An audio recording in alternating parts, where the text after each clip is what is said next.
Welcome to the channel. My name is Hass Thrift, and today I'll be introducing lore.tcg, showcasing some playtest cards and providing a brief overview on how to play. I'll also be recording additional videos in the future, showcasing my extensive personal lore collection, including some promos and some exclusive holos. So be sure to subscribe if you're interested. Lore.tcg is a Lovecraftian, cosmic horror-themed trading card game. If you are unfamiliar with H.P. Lovecraft, he is widely considered as the godfather of cosmic horror, which embodies the fear of the unknown and fear of beings beyond our own comprehension. He has crafted countless stories and envisioned numerous creatures that may or may not exist both in the cosmos and in the depths of our own unexplored oceans. Lore.tcg brings cosmic horror and the fear of the unknown to life within a trading card game.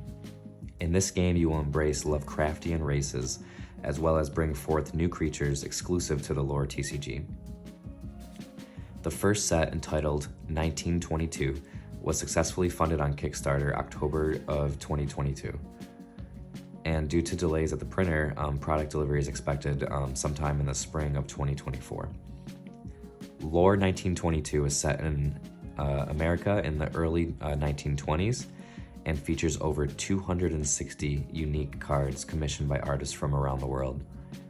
You'll battle head-to-head as your favorite Lovecraftian race, including the Yith, Deep Ones, Migo, Fae, Yedithians, humans, and others across 7 main forms of magic types. These magic types will live within your deck, and you'll use them to summon cosmic creatures and spells. Your goal is to survive, whether that be with or without humanity. The second set, which takes place in Europe, is already under development and expected sometime this year. You can see a full set schedule on their Kickstarter.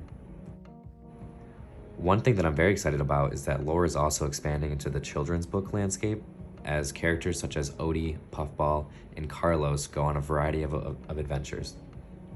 The team is also developing exclusive promos for these book releases, so stay tuned for updates. Lore also has a graphic novel to be released with the Kickstarter, and there is also a podcast online for cosmic storytelling. So be sure to check out Lore.tcg and follow their socials for updates on the Kickstarter delivery. I'll include links in the description, including an invite to the Discord server, if you have any questions or you're interested in learning more. Also, be sure to check out Lore's Instagram to explore more artwork, and be sure to follow all the talented artists as well. Before I go over how to play, I just wanted to showcase some of my favorite cards from the playtest decks and explain kind of what information is on the cards. So a cool thing that I have is kind of the progression of the artwork for the backs. This is one of the original Lore test decks #1, and you can see that there's no really artwork, it's just kind of a very early prototype of the game. That kind of transitioned to this really cool, what they term it as Omega back, which kind of embodies the Deep Ones and has these kind of tentacle things. This transitioned to a more elaborate back done by Kundu. And these are what the playtest decks are and what the first set is going to look like. I also wanted to showcase some of my favorite God cards. These are not all of them.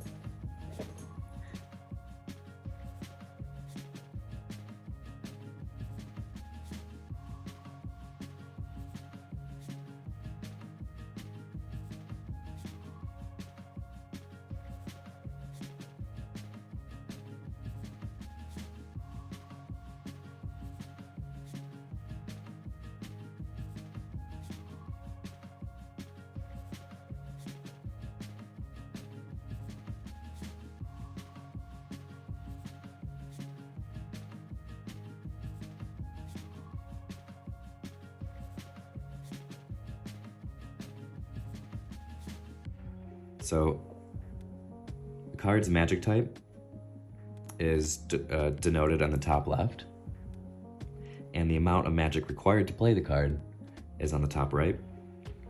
Some cards may have 1 or 2 types of magic required to play.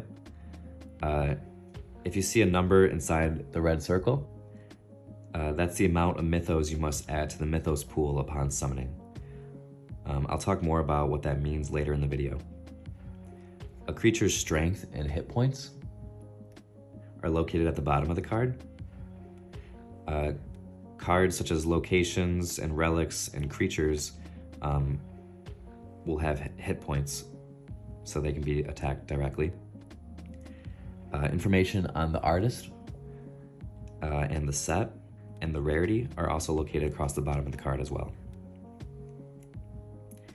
So, for example, this card is a creature. It's actually a greater creature, which means you can only have one greater creature on the board at a time. This is a relic.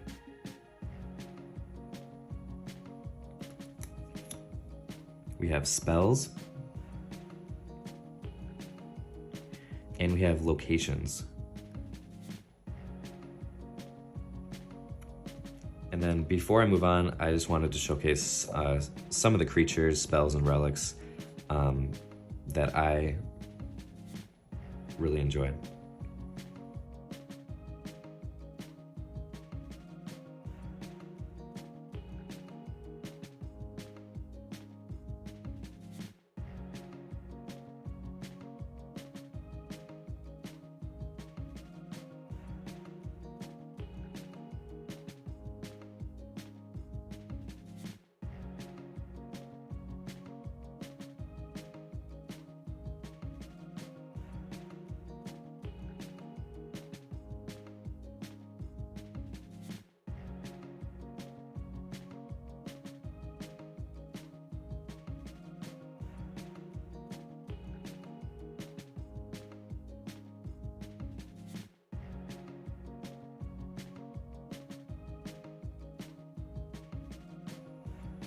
And full disclaimer, these are not the final versions of some of the text, the artwork, and the formatting, and definitely the quality may change. But I really enjoy the fact that these artwork really embody the cosmic horror theme, and the team did an incredible job finding some talented artists. And just to note, none of the art here is AI generated. So before I start the how to play part of the video, I just wanted to say that I'm not an expert in how to play. Be sure to check out the rulebook in the Discord and ask questions for a better understanding of the gameplay mechanics. So decks, or lexicons as they're known, are built around a god of your choice, consisting of 60 cards, including spells, creatures, runes, and locations. You'll want to build your decks around a god, and you'll notice that each god has a different number in this gold circle, which indicates the number that the mythos pool will need to be at before it's summoned. So you'll notice that some are fairly low and some are fairly high based on the strength of their effects. So you want to be strategic in which god you choose for your deck, and you only have one. So each player begins with 50 sanity, and your goal is to drive your opponent's sanity to 0 before you lose your mind. There's also a shared mythos pool, which will increase as creatures are deployed. You can use an app to track or a piece of paper to track the mythos pool. And like I said, once the mythos pool surpasses the number indicated on your god, it is called forth and the end game ensues.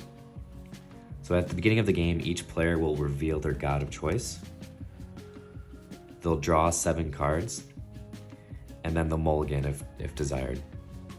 To learn more about how to mulligan, you can check out the rulebook.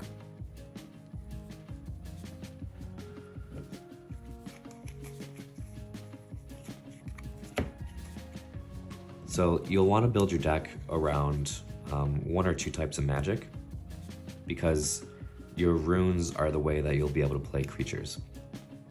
So in order to summon creatures, you must play and evoke runes that match the type and the number that's on the card. Some cards are dual types, like I said, which means that you must evoke at least one of each type, and the rest can be either type equal to the number on the card. And runes will stay on the board even after playing them. At the beginning of each turn, you'll reset all your cards that were activated or revoked. Sometimes when a card is played, it produces mythos based on the number that's in the red circle, which gets added to the mythos pool shared between the players. Once the mythos pool has surpassed the number designated on your god card, your god is immediately called forth at the beginning of your next turn. Your creatures can attack anything other than creatures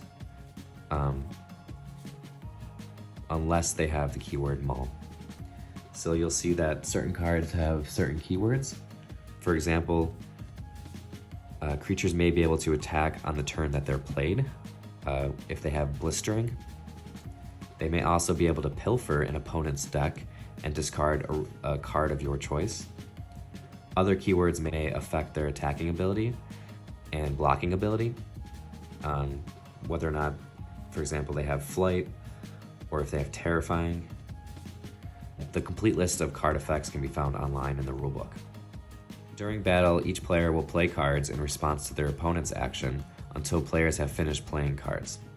The chain of event resolves in the order that they were played, starting with the most recent card.